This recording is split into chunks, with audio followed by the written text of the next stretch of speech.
Scotland.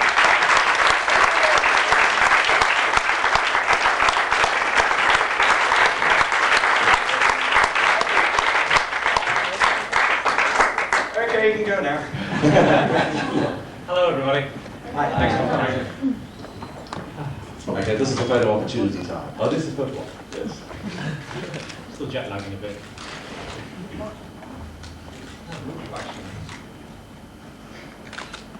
Like my bedroom, Is this as good as your room? Okay, that's all strangers. filthy little strangers.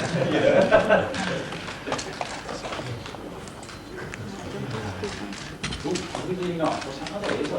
Oh, there it is, okay. Anyway, want to come up here? Pardon? Want to come up here? Well, you got a little one, we got a big one. I can share with you. All right, then, I'm fine. Okay. Supposed to be looking at the camera, sorry. You're looking on. We couldn't get you all close together. Yeah, we'll get, we really wanted to stand in front. All right. Oh, Would you mind coming You just didn't read your instructions. Yeah, We are punching in your hand. yeah. And actually, we've got much more room on the other end, so we don't want that out of the way.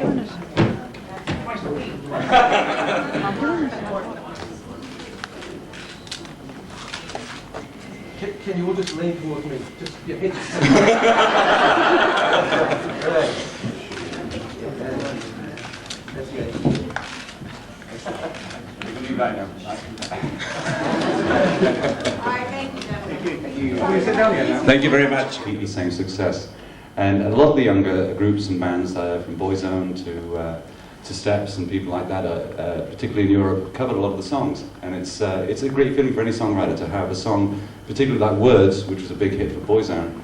It was in '68 that was a hit. So when you look at the longevity of the songs and they come back again and do the same success, it's a great feeling. And I think we're very proud. We're proud of all our songs. So to see them come back and have another go at success is a great feeling for us.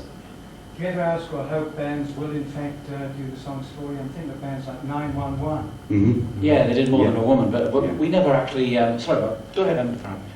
We never really asked these people to do our songs.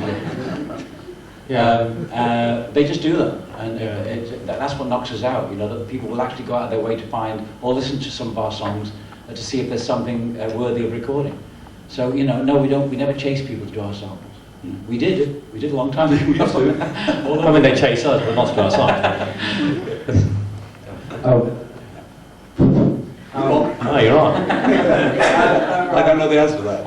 Just a follow-up to that question, are there any of your songs that you would consider sacred that you wouldn't let other bands come in? No, the only No. thing, no, it's the only thing we don't like is we've had requests for people who want to remix the original Staying on Deck or You Should Be Dancing or something like that, which we've refused because Well, we would never say no to.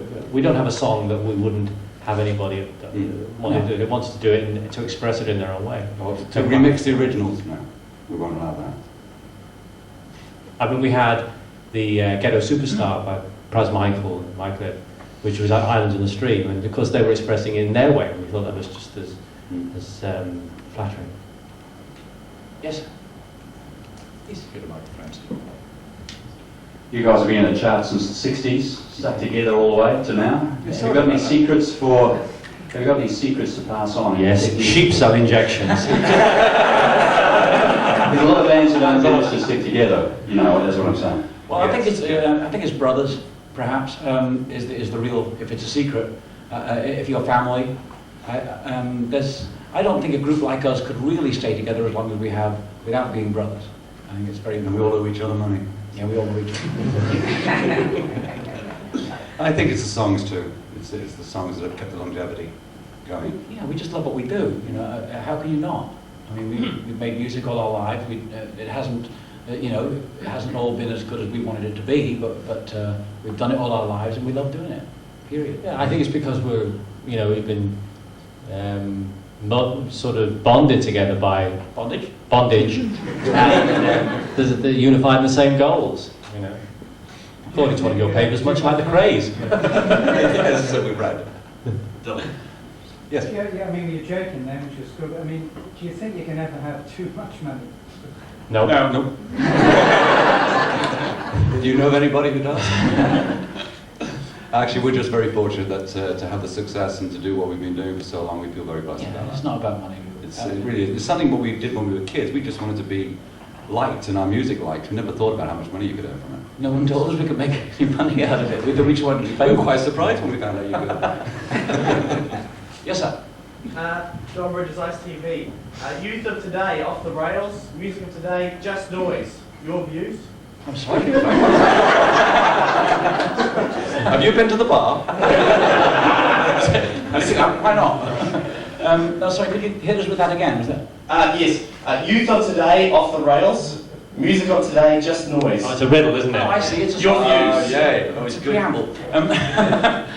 Music of today, did you say off the rails? No, just noise. Youth off the rails. Youth off the rails. Well, I don't think that's true. I think there's good and bad in all kids and good. They don't play their songs to you, you know, because you're dad, you know. And I always say to them, you know, let me hear one of the songs, you know, and they don't play it. Thank you. Thank you. Yes, sir. The microphone's coming. One Night Only has done You're going to high voice. That was brilliant! Can you do it again? Couldn't have planned that. You can call me Sue if you like. No, not possible. One Night Only, I believe, has done better in New Zealand than any other country in the world. What do you think that does? What do you think that says about New Zealand audiences? Well, obviously it's a wonderful thing. We're very, very knocked out that the album has done what it has done. And don't forget, this is the area of the world where we grew up. We grew up in Australia, and we grew up with the same kind of mentality as the mayoress described. Wonderful open people, wonderful weather. This is our part of the world. This is the place of our childhood. Is that part of the reason why? I think psychologically it might be. You know. In fact, one of the reasons we lived to move to Miami was because it reminded us of Australia. Yeah. Very much so. Of this part of the world. And this part of the world, because we live on the sea and all that, which we did when we lived in Australia. So it reminded us very much of that and the weather and everything. We're very Pacific. Is that part of the reason why you picked or chosen to play in Auckland? To be specific or Pacific, yes. The Pacific Ocean. Yes. To be specific. So if it's not money, why is it then? You're still going? It's too long. It's been too long since we've been to New Zealand. We wanted to come back. We wanted to play Auckland. And last time I think was 74. Christchurch, yes. So since then I've got a couple of grey beards here, but it's something that we always planned to do. We always wanted to come back and play this part of the world, and New Zealand was definitely Yes, part of it. it's a series of one shows, you know, which is one night only, and we're trying to do that in the places that are really important to us emotionally, anywhere in the world, you know. We just haven't done Russia yet, but it's coming. Well, the beauty of it is that we get to spend a lot more time in each place we go to, rather than seeing the hotel, the airport, the gig, the hotel, the airport. Yeah. This time we get a chance to see the culture, absorb the history of the places we go to. And for instance, recently we were in Johannesburg. We'd never played South Africa before, and that was a wonderful experience. But to come back to this part of the world, it's very much like coming home. You've done your songs.